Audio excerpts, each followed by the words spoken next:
चलो आगे देखो, हम सब पढ़ रहे थे विद्युत आवेश था क्षेत्र में जी, इलेक्ट्रिक चार्ज एंड फील्ड। हम सब ज्ञात कर रहे थे विद्युत ध्रुव कारण अच्छी स्थिति में क्या निकाला था हम लोग कल, विद्युत क्षेत्र की तीव्रता। दो पोजीशन में होता है, दो स्थिति में होता है, एक होता है अच्छी में, एक होता है निरक्षी में। ऐसे हम लोग कहते हैं विस्वती या अनुप्रस्थ। ठीक, तो अच्छी क्या होता है, जब वैद्युत ध्रुव के अक्ष पर, जब वैद्युत ध्रुव के अक्ष पर क्या निकाली जाए, उसकी तीव्रता ज्ञात की जाए, वैद्युत क्षेत्र की तीव्रता ज्ञात की जाए, उसको हम लोग क्या बोलते हैं, कल मैंने कैसे लिखवाया था, लिखवाया ना, जब वैद्युत क्षेत्र की तीव्रता उसके वैद्युत अक्ष ना वैद्युत ध्रुव के अक्ष पर ज्ञात की जाए, उसको हम लोग कहते क्या है, वैद्युत ना अच्छी स्पिन बोलते हैं। और अच्छी स्पिन क्या होता है, जब वैद्युत क्षेत्र की तीव्रता वैद्युत ध्रुव के लंबवत निकाली जाए, कहां निकाली जाए, लंबवत निकाली जाए, उसको हम लोग क्या बोलेंगे, उसको हम लोग बोलेंगे निरक्षी बोलेंगे, या विस्वती बोलेंगे, या अनुप्रस्थ स्थिति में बोलेंगे। ठीक, तो लिखो, पहले परिभाषा लिख लो, लिखो समय, जब वैद्युत क्षेत्र की तीव्रता, छोटा बोल, लंबा मत लिखो, छोटा लिखो यहां पर, जब वैद्युत क्षेत्र की तीव्रता, जब वैद्युत क्षेत्र की तीव्रता वैद्युत द्विध्रुव के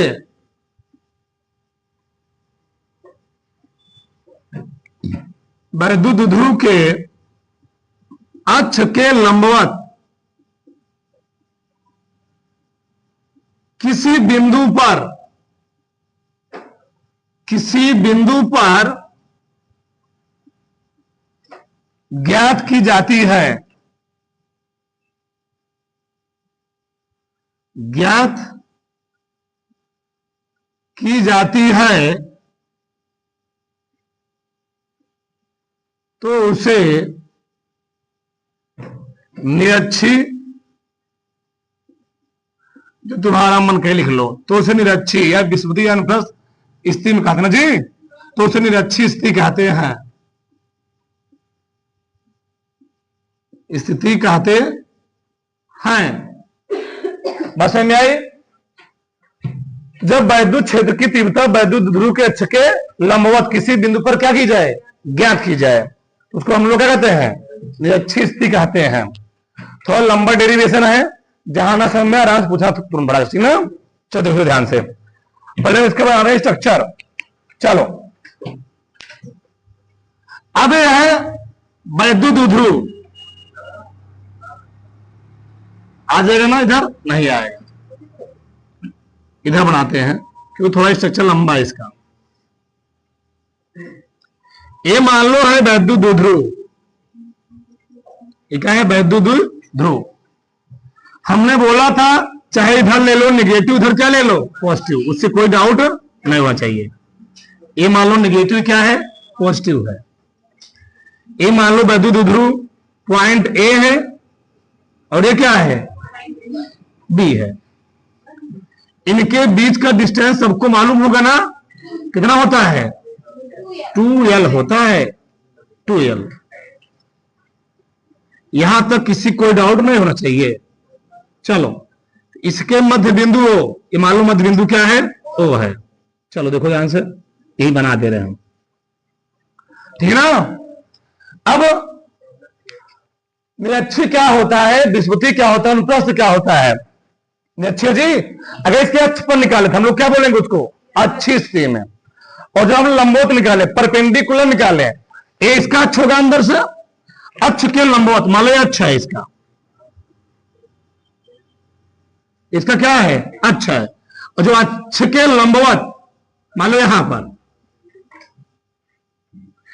पर पॉइंट क्या है, P है, यहां पर पॉइंट क्या है, P है ना। इस पॉइंट पर निकालें अक्ष के लंबवत, अक्ष के लंबवत किसी बिंदु P पर निकालें, इसको हम लोग क्या बोलते हैं, निरक्षी स्थिति में। अच्छा पहले इन दोनों मिला दो, इसको मिला दिया मैंने इससे, इसको मिला दिया इससे, ठीक। अब यहां से ध्यान से, प्लस क्यू आवेश से जो वैद्युत क्षेत्र की दिशा होगी, वैद्युत क्षेत्र की दिशा होगी प्लस से दूर होती है और माइनस की ओर होती है, बताया गया था। प्लस क्यू का जो बिंदु पी पर जो तीव्रता होगी यानी वैद्युत क्षेत्र होगा वो किधर होगा, पी से दूर होगा ना, पी से दूर होगा। यानी ये प्लस से दूर भागते हैं ना, प्लस से दूर होता है, प्लस से दूर होता है और माइनस की और, यानी इसके कारण प्लस क्यू आवेश कारण बिंदु पी पर वैद्युत क्षेत्र की दिशा होगी वह बी से पी की ओर होगी। क्या मतलब, वो किधर होगी, बी से पी की ओर। तो माइनस क्यू कारण, माइनस क्यू कारण बिंदु पी पर तीव्रता होगी वह पी से ए की ओर होगी। यहां पर बी से पी की ओर और यहां पर पी से ए की ओर। मैं डायरेक्शन बना रहा हूं, इधर ये दिशा हुई, दिशा बस में आई ऐसे। अब यहां पर ध्यान से देना, इतना हो गया, एक दूरी बताया था ना मैं, अगर इसके मध्य बिंदुओं से मैं लंबवत निकाल रहा हूं तो ये डिस्टेंस हम कितना मान ले रहे हैं, आर। क्या मान ले रहे हैं, आर। आर दूरी निकालते, ध्यान करना है चीज, आर दूरी पर, ठीक है। चलो चलो आगे देखो, कहां निकालेंगे, आर दूरी पर, तो ए आर दूरी मान लो है, आर डिस्टेंस पर है। चलो अब यहां थोड़ा ध्यान से देना, पहले हम लिखते हैं थोड़ा बहुत। चलो देखो तो क्या लिखेंगे, माना के परावृत्तांक वाले माध्यम में एक वैद्युत द्विध्रुव कौन रखा हुआ है, ए भी रखा है। अभी लिखना है, सुनो ध्यान से। चलो माना के परावृत्तांक, माना के परावृत्तांक वाले माध्यम में एक वैद्युत द्विध्रुव, एक वैद्युत द्विध्रुव ए बी स्थित है, स्थित है। इसके मध्य बिंदु,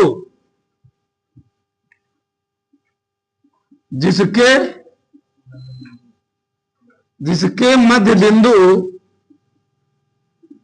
ओ से निरक्षीय, मतलब लंबवत, समझिए, हाँ, जिसके मध्य बिंदु ओ से निरक्षीय स्थिति में, निरक्षीय स्थिति में कोई बिंदु P है, कोई बिंदु P है, जिस पर हमको निकालना क्या है, वैद्युत क्षेत्र की तीव्रता, जिस पर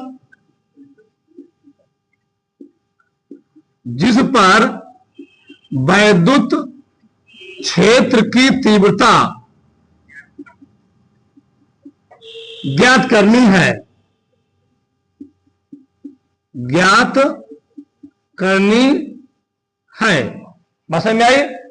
तो अगर मैं पॉइंट P पर इस आवेश कण और इस आवेश कण तीव्रता निकालना चाह रहा हूं, हमको इस आवेश से P तक दूरी और माइनस क्यू आवेश से P तक दूरी चाहिए। अब ये दूरी O से P तक है, ये हम निकालना कहां चाह रहे हैं, प्लस क्यू से P पर, माइनस क्यू से P पर। तो यहां से यहां दूरी, यहां से चाहिए नहीं चाहिए, चाहिए। अब ध्यान दो, ए बन रहा है समकोण त्रिभुज, क्या बन रहा है, थोड़ा मैं सही नहीं बनाया हूं, ट्रायंगल। चलो ठीक है ना, मान लेना सही है थोड़ा बहुत, ठीक। इधर देखो, ए बन रहा है समकोण त्रिभुज, क्या बन रहा है, बन रहा है नहीं बन रहा है, बन रहा है। न समझ में मैं मान दे रहा हूं, ऐसे बन रहा है ना। अगर टोटल 2l है तो आधा कितना होगा, l जान ही रहे होगे, आधा l हो गया, आधा l। और पूरा कितना है, r है, r है। चाहे इधर दिखाओ चाहे इधर दिखा दो। अगर a वाला कोण थीटा है तो a भी कोण क्या होगा, थीटा होगा, संभावित त्रिभुज है मान लो, ठीक है। दोनों कोण क्या है, बराबर है। अब ध्यान से, अगर ये कोण थीटा है, थीटा, तो पाइथागोरस प्रमेय से हम कर्ण निकाल सकते हैं, निकाल सकते हैं, निकाल सकते हैं। चलो डाटा लगाएंगे पाइथागोरस प्रमेय। पाइथागोरस प्रमेय से, तो पाइथागोरस प्रमेय क्या है? कर्ण का स्क्वायर बराबर लंब का स्क्वायर प्लस आधार का स्क्वायर, सही ना? हाँ, चलो आगे देखो। ठीक, तो लंब का स्क्वायर प्लस आधार का स्क्वायर। बताओ लंब कितना है? आर है, लंब है आर स्क्वायर, और आधार कितना है? यल स्क्वायर। ये कर्ण आ रहा है, क्या आ रहा है? कर्ण। ये ना ओ है, और ये क्या है? बी है, और ये क्या है? पी है। हम निकाल क्या रहे हैं? टीबी या बीपी ना, टीबी स्क्वायर। बताओ तो बीपी कितना देगा? बीपी स्क्वायर है, कड़ी में आर स्क्वायर प्लस इतना आ गया, सही है? कोई डाउट किसी को? नहीं। अब आगे समझो ध्यान से। मतलब अगर एक बात ध्यान समझना, और जहां मैं तुरंत बोलना फटाक से वहां पर, तो यहां से यहां तक जो डिस्टेंस निकला थोड़ा लंबा डेरिवेशन है, ठीक ना? हाँ, तो ए निकला आर स्क्वायर प्लस, तो अगर A R square plus L square है कड़ी में, ए भी कितना होगा? ए भी उतना ही होगा, ए भी उतना ही होगा, सही इतना ही बना। चलो ए भी हो गया R square plus L square, इतना होगा। तो हम निकाल सकते हैं ना, तो माइनस कहां से? प्लस क्यू और माइनस क्यू से इनके बीच दूरी निकल गई, निकल गई, निकल गई। चलो लिखो, तब लिख देता हूं मैं इस चीज पहले। प्लस क्यू तथा माइनस क्यू आवेश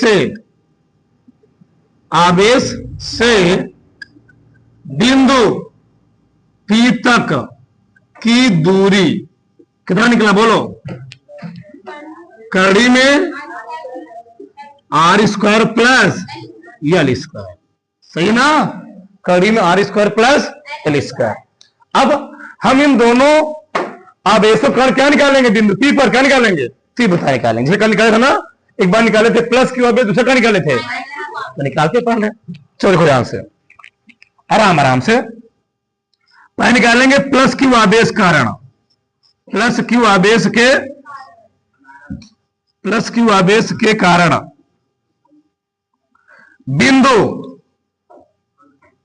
बिंदु पी पर क्या? वैद्युत क्षेत्र की तीव्रता, वैद्युत क्षेत्र की तीव्रता, वैद्युत क्षेत्र की तीव्रता। तो प्लस क्यू आवेश कारण वैद्युत क्षेत्र की तीव्रता इस आवेश का निकाल रहा हूं, तो इससे दूर होगी, यानी बी से पी की ओर। तो इस चीज को मान ले रहे हैं E1। क्या मान ले रहे हैं? E1। तो उसका नाम दे रहे हैं हम लोग E1। और बिंदु आवेश कारण वैद्युत क्षेत्र तीव्रता फॉर्मूला जानते हो ना, क्या होता है?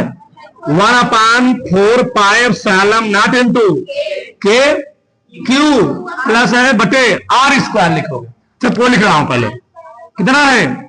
R square plus L square कड़ी में ना, इसे क्या करोगे?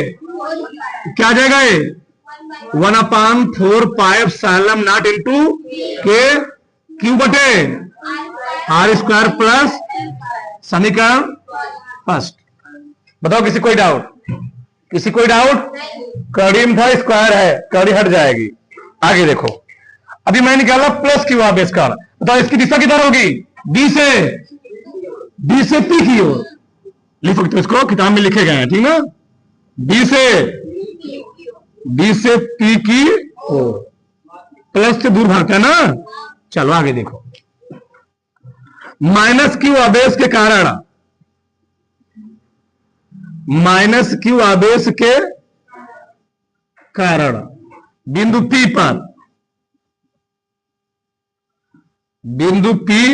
पर क्या? वैद्युत क्षेत्र की तीव्रता, उसका नाम क्या दे रहे हैं हम? E2। E2 तो क्या जाएगा? पूरा वही रहेगा 1/4 pi epsilon naught into K Q बटे कड़ी में R square plus L square पूरे का होल स्क्वायर बराबर 1/4 pi epsilon naught into K Q बटे R square plus L square. Same to same वही नहीं आया, सेम टू सेम वही चीज आया है, बल्कि इसकी दिशा क्या है? अलग अलग है। इसकी दिशा क्या होगी? विद्युत क्षेत्र रेखाएं प्लस से निकलती हैं, प्लस से निकलती है माइनस की, तो इसकी जो दिशा होगी पी से ए की ओर।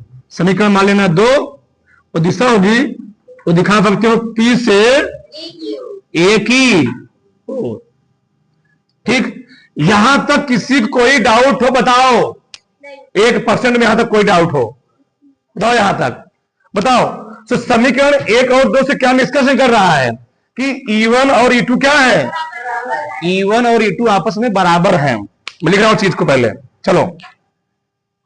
समीकरण 1 और 2 से,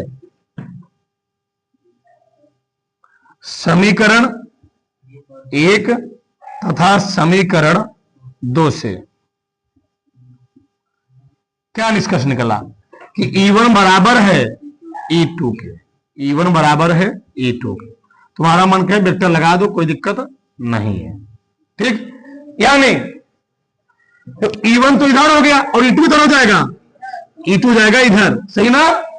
अब यहां समझ ध्यान से, E1 और E2, E1 और E2 का परिमाण समान है, परंतु दिशा क्या है? विपरीत है। इसकी दिशा इधर है, इसकी दिशा इधर है। तो मैं यहां पर अब क्या करूंगा? कभी भी कोई भी चीज जब किसी एंगल पर काम करता है तो उसको हम लोग 2 घटकों में डिवाइड करते थे। एक एक बात ध्यान समझना। मान लो यहां पर एक चीज है, अभी फोर्स इधर लगा होता, इधर लगा होता, इसको हम लोग कंपोनेंट में डिवाइड ना करते। इधर फोर्स यहां से लग गया, कहां लग गया? यहां से किसी एंगल पर काम कर गया। इस फोर्स को हम लोग 2 कंपोनेंट में डिवाइड करते हैं, जिसके साथ थीटा होता है, यानी हॉरिजॉन्टल घटक को दिखाते हैं हम लोग या फोकस थीटा से। तो जिसके साथ थीटा नहीं होता उसको हम कहते हैं वर्टिकल कंपोनेंट। क्या बोलते हैं? उसके साथ आता है साइन। क्या आता है? साइन। जिसके साथ रहेगा कॉस, थीटा रहेगा, उसके साथ क्या आएगा? और जिसके साथ थीटा में क्या आएगा? साइन आएगा। बस समझ में आई? अब यहां समझो ध्यान से। तो इसी प्रकार से अगर यहां पर कोण थीटा है, यहां से हम इसी के समांतर, इसी द्विध्रुव समांतर यहां पर हम एक लाइन ड्रा करेंगे ऐसे। चलो मैं ड्रा कर दिया। अगर एक कोण थीटा है तो भैया इसके भी समांतर है ना, तो समांतर कोई प्रतिच्छेद कर रहा है, तो एकांतर अंतर को आपस में क्या होते हैं? एकांतर अंतर को बराबर होंगे, इसलिए अभी कितना होगा? ये थीटा होगा। और जब ये थीटा होगा तो ये भी क्या होगा? थीटा ही होगा। इस बात को समझो, इस बात को हम अलग से दिखाएंगे, ध्यान से बताएंगे तुमको हम। चलो इस चीज को हम अलग दिखा रहे हैं, देखो ध्यान से। चलो इधर देखो। अब यहां पर इस E1 को और E2 को हम लोग 2 घटकों में डिवाइड करें। पहले मैं लिख लेता हूं, पहले मैं लिखता हूं चीज को। E1 या E2 परिमाण में क्या है? परिमाण में बराबर मतलब है, अगर ये 10 है तो ये भी कितना है? 10 है। अगर ये 10 न्यूटन प्रति कूलाम है तो ये कितना होगा? 10 न्यूटन प्रति बल की दोनों दिशा क्या होगी? अलग अलग होगी। यही होता है परिमाण बराबर है। मतलब निष्कर्ष निकल रहा है कि E1 व E2 परिमाण में समान, परंतु दिशाओं में क्या है? परंतु दिशा में भिन्न भिन्न है। दिशा में भिन्न है, भिन्न है। अतः इन्हें अब लोग हम घटकों में डिवाइड करें ना, अतः इन्हें घटकों में, अतः इन्हें समांतर व ऊर्ध्वाधर नहीं, क्षैतिज अतः इन्हें क्षैतिज व ऊर्ध्वाधर घटकों में क्या करने पर, विभाजित करने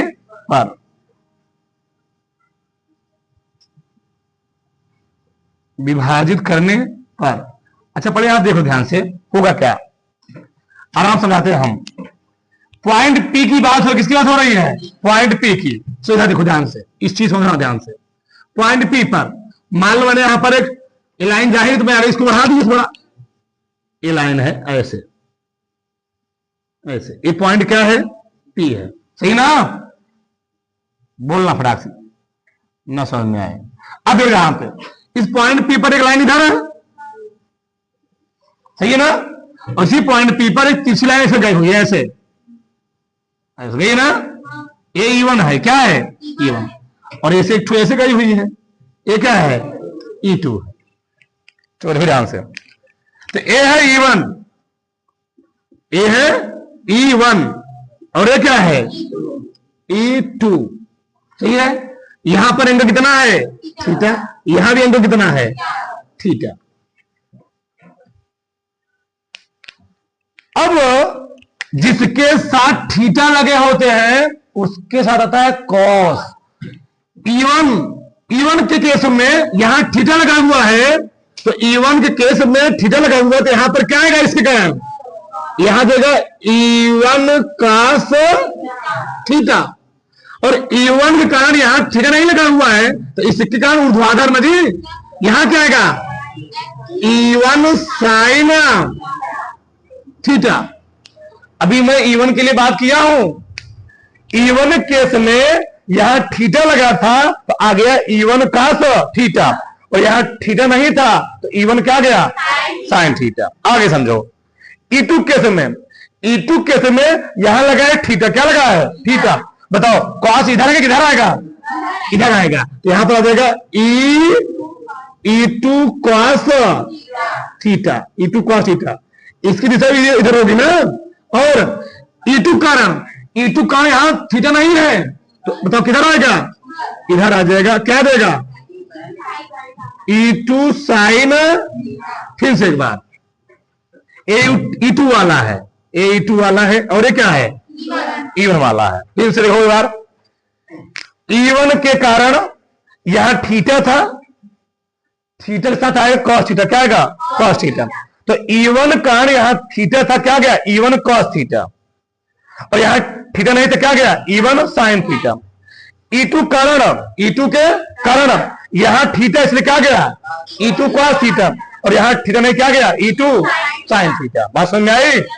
अब यहां समझो ध्यान से, जितना मान हमने बोला E1 का है उतना मान किसका है, E2 का है, क्योंकि अगर E1 10 न्यूटन प्रति कूलाम है, E2 भी 10 न्यूटन प्रति कूलाम है, तो ए भी 10 इंटू साइन थीटा, 10 इंटू एक रस्सी पर 10 न्यूटन के बल इधर लगे, 10 न्यूटन बल इधर लगे, तो रस्सी पर परिणामी फोर्स कितना होगा, 0। क्यों, दोनों पर रस्सी पर विपरीत दिशा में समान बल लग रहे हैं, इसलिए जो परिणामी फोर्स है क्या आएगा, 0 है।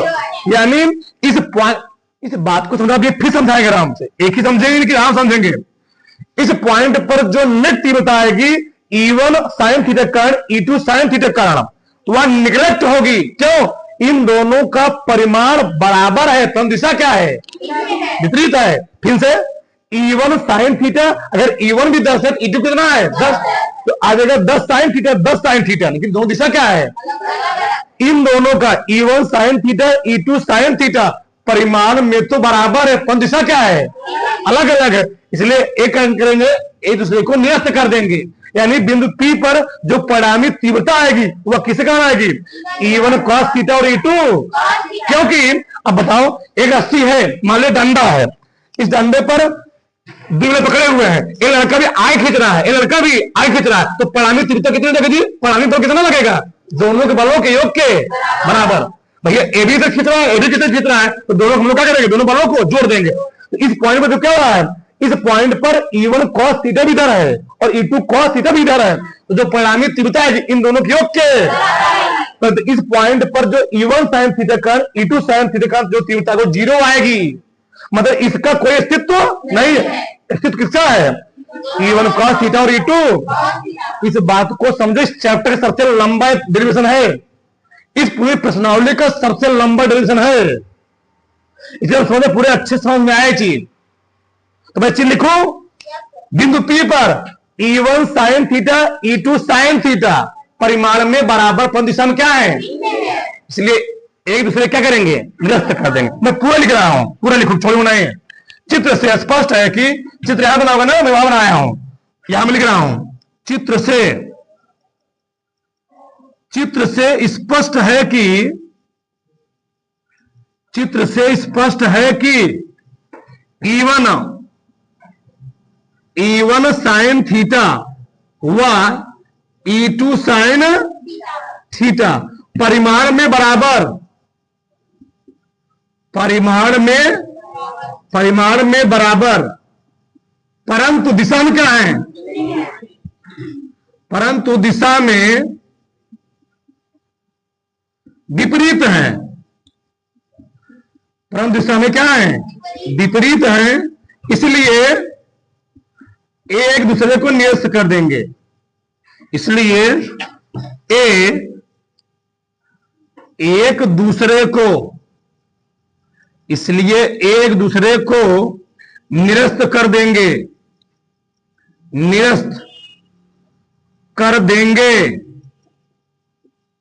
परंतु E1 cos थीटा व E2 cos थीटा एक ही दिशा में होने के कारण ना, परंतु E1 cos theta E2 cos theta एक ही दिशा में होने के कारण, आपस में होने के कारण आपस में जुड़ जाना जी, आपस में जुड़ जाएंगे। अभी बताया मैं, डंडा लिख समझाया ना, आपस में जुड़ जाएंगे। फिर से बस समझो, जुड़ जाएंगे। बताओ यहां तक कोई डाउट? पहले यहां तक बनाना पड़ेगा तुमको, फिर आगे डेरिवेशन सब आगे चलेंगे, कुछ जगह नहीं, उतारो फटाक से पहले इतना, ठीक? उतारो पूरा, आगे देखो इधर, हमने क्या बोला, बिंदु P पर जो तीव्रता होगी, एक बात फिर समझ यार, बिंदु P पर जो तीव्रता होगी वह E1 sin theta E2 sin theta कारण नहीं होगी, किसके कारण होगी, E1 cos theta E2 cos theta कारण। चलो देखो जरा, तो बिंदु P पर परिणामी तीव्रता में निकालने वाला, उधर सबका ध्यान हो जाएगा। बिंदु P पर परिणामी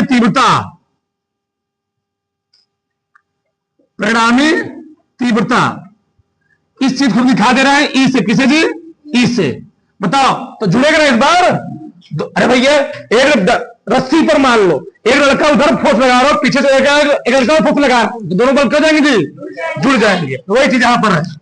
तो ई बराबर क्या हो जाएगा, E1 क्या हो जाएगा, E1 cos theta plus E2 cos theta.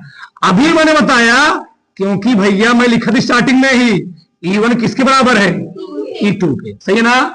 बताओ, तो अगर E1 E2 बराबर है तो मैं लिख सकता हूं E1 cos theta plus E2 किसके बराबर है, E2 किसके बराबर जी, E2 बराबर है E1 के। बताओ क्या हो गए, ए भी E1 cos थीटा, ए भी E1 cos थीटा, कितना आ गया, 2E1 cos थीटा। और E1 का मान ऊपर लिखवा चुका हूं, लिखवाया ना, कितना लिखवाया था, E1 का मान देखो पहले समीकरण में, 1/4 pi epsilon not into K cube upon R square plus गुणे, यहां पर है E, हमको निकालना क्या है, cos थीटा। क्या निकालना है, चलो देखो यहां सीधा मैं कहा निकाल दूं, ये निकाल दूं, देखो यहां मैं निकालना पड़ेगा। बताओ cos थीटा क्या होता है, आधार बटे, cos थीटा क्या होती है, आधार बटे लाल बटे का क्यों ना, आधार कितना है, OB, आधार कितना है OB, अब कर्ण कितना है, पीबी या बीपी ना, ओबी बटे बीपी, ओबी बटे बीपी।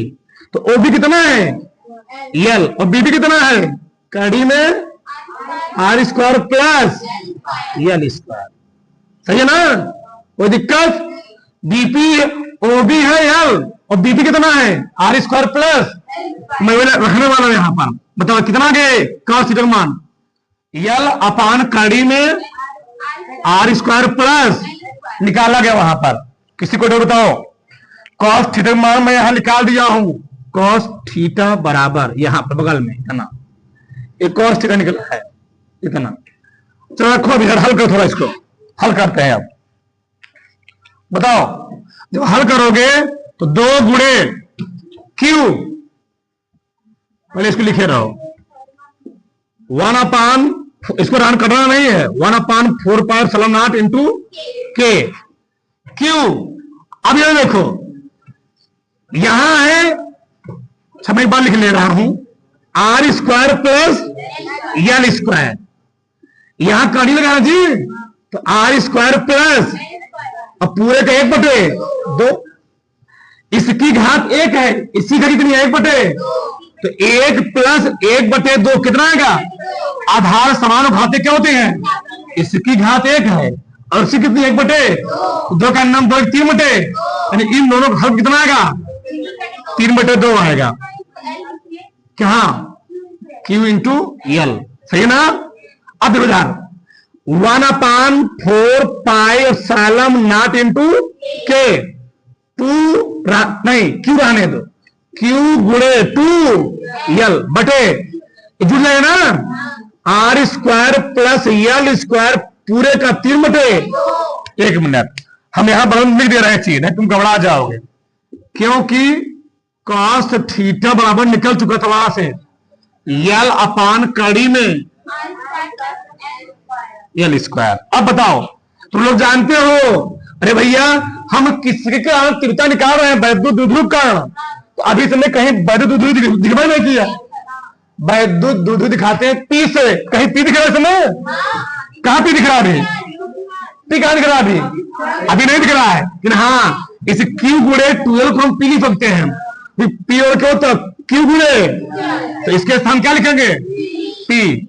तो 1 upon 4 pi epsilon into K, P बटे R square plus L square 3/, कल हमने बताया था अगर आर के साथ एल प्लस या माइनस के रूप में हो उसको हम लोग नगण्य मान लेते हैं, और क्यों नगण्य मान लेते थे पूरा विस्तार बताया था।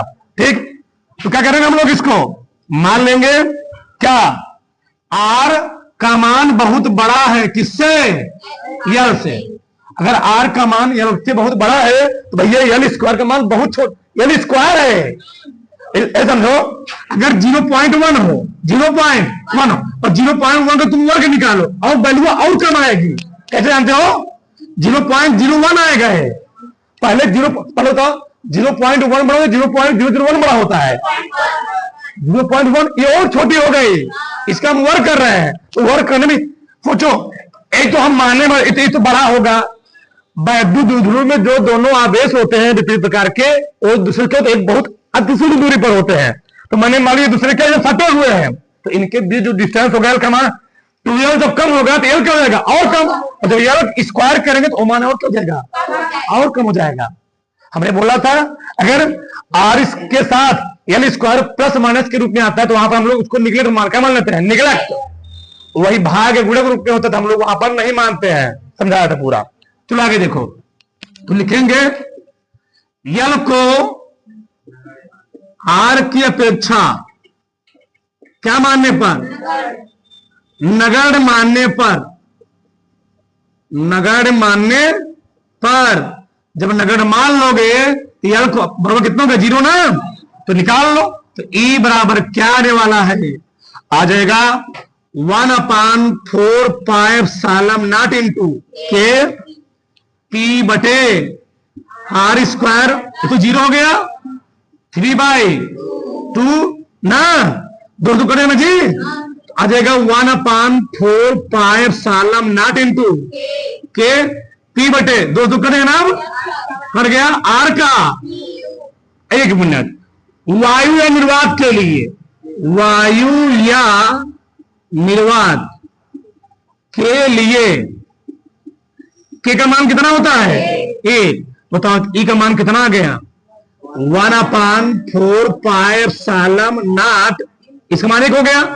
P/, कल भी यही फार्मूला डिराइव हुआ था, लेकिन अच्छी स्थिति में मैं क्या बताया था, वहां पर आ रहा था 2P/R3।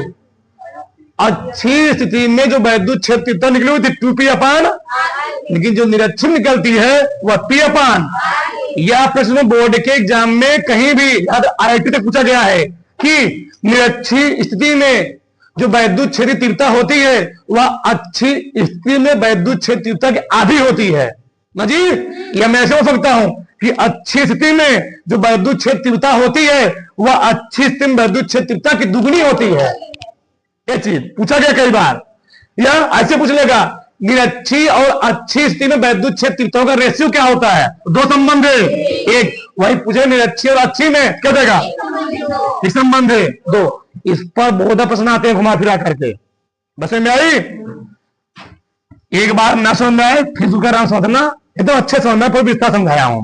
ठीक, एक बार फिर उधर देखो हमने क्या किया, एक लिया वैद्युत द्विध्रुव, वैद्युत द्विध्रुव पर इधर क्या मान लिया? -Q आवेश, इधर क्या मान लिया? +Q आवेश।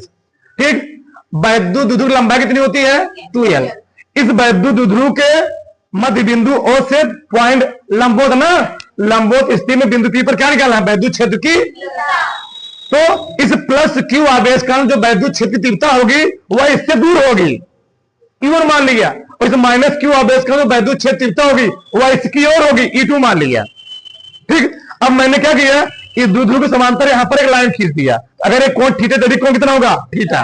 एकांतर अंतः कोण से अगर कोई किसी समांतर रेखा कोई रेखा प्रतिच्छेद कर एकांतर अंतः कोण क्या होते हैं? बराबर। अब बताओ, एक चीज बराबर हो गया, पाइथागोरस प्रमेय से एक टोटल L है, 2L है, इतना कितना होगा? L, इतना R है। बताओ तो पाइथागोरस प्रमेय से कौन कितना आ जाएगा? R² plus L²। अब प्रॉब्लम दिक्कत क्या है, पॉइंट P पर जो तीव्रता निकालेंगे, एक तीव्रता E1 इधर है, E2 इधर है, दोनों परिमाण में तो बराबर में दिखा दिया था, परंतु दोनों दिशाएं क्या है? अलग अलग है। और जहां भी चाहे फोर्स हो, जिसमें सदिश होता है, जो सदिश राशियां होती हैं, अगर किसी एंगल पर काम कर रही होती है उसको हम लोग 2 घटकों में डिवाइड करते हैं। एक होता है हॉरिजॉन्टल, दूसरा क्या होता है? वर्टिकल। एक होता है क्षैतिज, दूसरा क्या होता है? ऊर्ध्वाधर। तो जो क्षैतिज होता है उसके साथ आता है कॉस, जो होता है ऊर्ध्वाधर उसके साथ क्या आता है? साइन। क्योंकि E1 है तो यहां लगा है थीटा, यहां भी लगा है थीटा, तो E1 कारण, क्योंकि यहां लगा है थीटा, यहां पर क्या जाएगा? E1 cos theta. और यहां थीटा नहीं तो यहां पर क्या आएगा? E1 कारण, E1 sin थीटा। अब देखो E2 कारण, तो E2 कारण यहां लगा है थीटा, यहां पर क्या आएगा? E2 cos theta. और यहां पर थीटा नहीं है, यहां पर क्या जाएगा? E2 sin theta. लेकिन लंबवत के साथ आएगा साइन, और क्या लंबवत के साथ आएगा साइन, क्षैतिज साथ क्या आएगा? कॉस। क्या आएगा? कॉस। अब देखो E1 sin theta, E2 sin theta क्या है? एक दूसरे के बराबर है, परंतु सब क्या है? अलग अलग है, विपरीत है। इसलिए एक दूसरे क्या करेंगे? निरस्त कर देंगे, यानी बिंदु P पर जो परिणामी तीव्रता आएगी वो किसके कारण आएगी? इन दोनों के योग के बराबर होगी। वही मैं निकाल दिया, फिर हल कर दिया आगे। ठीक, उतार ले, उतरा पूरा। ठीक, चलो आगे देखो, कुछ लोग माइंड में चल रहा है हम लोग यहाँ क्यों काफ लेते हैं, यहां पर क्या लेते हैं? साइन। क्यों? देखो यार, अगर यहां तुम लोग साइन लोगे, क्या लोगे? साइन। तो अगर यहां बताओ थीटा मान 0 हो गया, क्या हो गया? 0। बताओ साइन 0 मान कितना होता है? साइन 0 मान 0 होता है, पूरा खत्म हो जाएगा।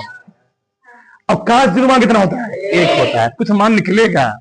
इसलिए यहां पर हम लोग क्या लेते हैं? काश। यहां पर साइन क्यों लेते हैं? क्योंकि यहां पर 90 है, साइन का मान कितना होता है? 1 होता है। ध्यान रखना, साइन का मान कितना होता है? 1 होता है। इसलिए यहां पर हम लोग क्या लेते हैं? लंबवत लेते हैं साइन, और ऊर्ध्वाधर का, और क्षैतिज क्या लेते हैं? कॉस लेते हैं। बस में ना, यहाँ पर कॉस लेते हैं, यहाँ पर साइन क्या लेते हैं? यहाँ साइन लोगे तो साइन 0 मान कितना होता है? 0 होगा, वो सब खत्म हो जाएगा। बस में ना, ये उतार लो। ठीक,